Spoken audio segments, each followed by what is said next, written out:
শীতকালীন সব রকম সবজির মধ্যে বেগুন গাছ অন্যতম। আমরা যারা ছাদ বাগান করি তারা কিন্তু প্রত্যেকেই শীতকালীন বিভিন্ন ধরনের বেগুন গাছ বসাই। আমি তো মুক্তকেশী বসাই, ভাঙর বেগুন বসাই এবং পাইপ বেগুনও বসাই। আজকে বলবো একটু বেগুন গাছ নিয়ে। নমস্কার, আমি শুক্লা। আপনারা দেখছেন আমার ছোট্ট ছাদ বাগান। এই ছোট্ট ছাদ বাগানে এগুলো শীতকালীন বেগুন, এগুলো মুক্তকেশীর কিন্তু বেগুন। আশা করি এই বেগুনটা ধরবে, আশা করি। আর এই যখন বেগুন ধরে তখন একটু খাবার দিতে হয়, চাপান সার বলি আমরা। আমি নানা রকম ভাবে খাবার দিতে বেগুন গাছে ভালোবাসি। আর বেগুন গাছ একটু খায় বেশি, তাই গাছটাকেও কিন্তু খুব সুন্দর করে যত্ন করতে হয়। এই যে দুটো গাছ আমি এক জায়গায় বসিয়েছি, দুটো গাছকে দেখুন, নিচে আপনারা কোনো পাতা দেখতে পাবেন না। এই যে বড় বড় পাতাগুলো আমি কেটে ফেলে দিই। বড় বড় পাতা, নিচের দিকেই বড় পাতা হয়, শুধু শুধু খাবার ওরা খেয়ে ফেলে, কোনো কাজে লাগে না। তাই আমি এই পাতা কিন্তু কেটে কেটে ফেলে দিই। আপনারাও বেগুন গাছে ফেলতে পারেন এরকম ভাবে কেটে পাতা। দেখুন আমার কিন্তু গাছটা, প্রত্যেকটা গাছে দেখুন এই নিচের দিকের ডাল মানে পাতাগুলো কিচ্ছু নেই। আর এই পাতা কাটলেই আমি দেখেছি এইরকম ভাবে সুন্দর করে ব্রাঞ্চ বেরোয়। ব্রাঞ্চ বেরোলেই গাছ হবে ঝাঁকড়া, আর আপনি বেগুনও পাবেন খুব খুব তাড়াতাড়ি, ভালো বড় সাইজের। এগুলো আমার ছোট ছোট বেগুনের চারা, এগুলো ভাঙর বেগুনের চারা। এখানেও আছে দুটো, ছটা গাছ এইভাবে রয়েছে। আর একটা গাছ নষ্ট হয়ে গেছিল। আজকে আবার নতুন একটি গাছ আমি আমার নিজেরই করেছিলাম, আমার নিজের গাছের গোড়ায় হয়েছিল, সেটা এসে বসিয়ে দিয়ে গেছিলাম এবং মগটা দিয়ে চাপা দিয়েছি এই জন্যে রোদ্দুরে তেজ যেন গাছে না লাগে, তবে গাছটা ঠিক থাকবে। আর এই ছোট গাছে কিন্তু আমি কোনো খাবার খুব একটা বিশেষ দিই না, তরল সারও ব্যবহার করি না। এই ছোট গাছ যখন বেশ বড় হয়ে যাবে, ফুল আসবে, তখন আমি একটা চাপান সার দেবো গোড়াটাকে ঢাকার জন্য, আর আমি দেব তরল সার। তখন থেকে তরল সার আমার বাগানে স্টার্ট হবে বেগুন গাছের জন্য। এরকম বেগুন গাছ আমার কাছে প্রচুর।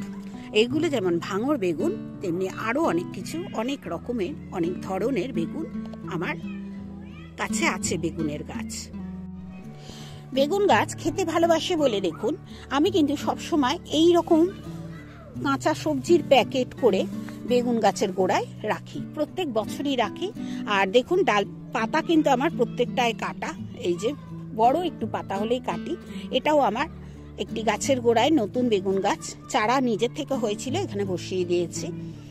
সাধারণত দুটো করে বেগুন গাছে আমি রাখি, কিন্তু এক্সট্রা হয়ে গেছে যখন, তখন এখানে রেখেছি। এটা কিন্তু কেনা চারা নয়, আমারই কোনো একটা টবের ভেতর হয়েছিল, সেখান থেকে তুলে এখানে বসিয়েছি। দুখানা চারা নিজে নিজেই হয়েছিল, সেই দুটো চারা এখানে একটা, আর আগের যে টবটা দেখালাম গ্রো ব্যাগটা, সেখানে হয়েছে। এছাড়াও দেখুন আরো বেগুন গাছ আমার কাছে আছে। আমি বিভিন্ন সময় বিভিন্ন বেগুন গাছ কালেক্ট করি, সেটা আপনারা ভিডিও দেখেই বুঝেছেন। এই দেখুন এখানেও আছে, মানে যেখানে আমি জায়গা পেয়েছি সেখানেই কিন্তু আমি বেগুন গাছ করে রেখেছি।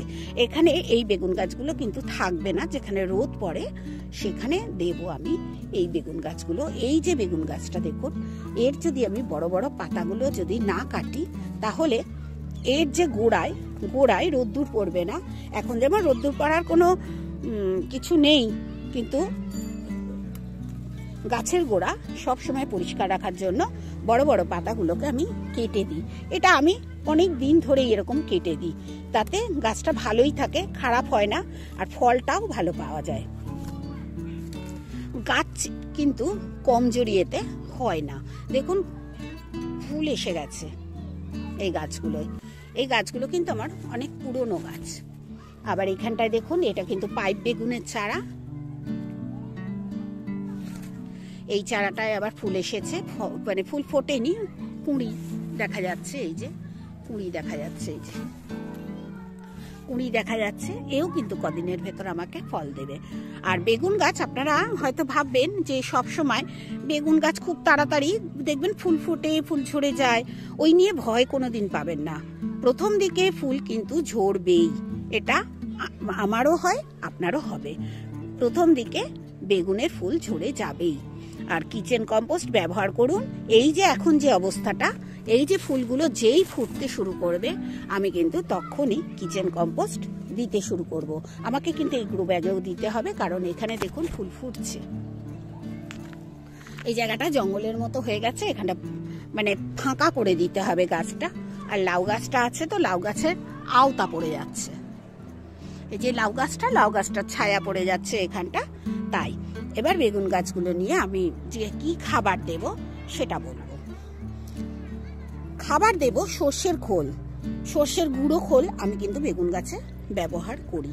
সর্ষের গুঁড়ো খোল আমি বেগুন গাছে কেমন ভাবে ব্যবহার করি চলুন দেখিয়ে দিই। এখানে সর্ষের খোল নিয়ে এসেছি, দেখুন। এই সর্ষের খোলটা ধরুন, এইটা নিয়ে কতটুকুনি নিচ্ছি দেখুন, একটুখানি এই 12 ইঞ্চি গ্রো ব্যাগের একদম সাইড দিয়ে এই গুঁড়ো খোলটাকে আমি ব্যবহার করি। একদম সাইড দিয়ে দিতে হবে, ওদিকটা দিচ্ছি না, ওদিকটা তো এই লিকুইড সারটা পড়বেই। আর এই যে দেখুন এখান থেকেও দেব, এই সাইড ধরে ধরে আপনারা ব্যবহার করবেন, একদম সাইড ধরে ধরে। যখন জল দেবেন আস্তে আস্তে ধীরে ধীরে এগুলো মাটির সঙ্গে মিশে যাবে।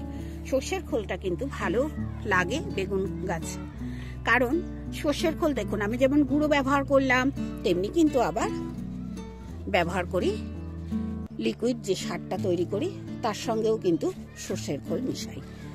এইভাবে কিন্তু আমি গাছ করি, আপনারা করবেন। বেগুন গাছ কিন্তু খুব ভালো খাবার খেতে চায়, খেতে ভালোবাসে আর কি।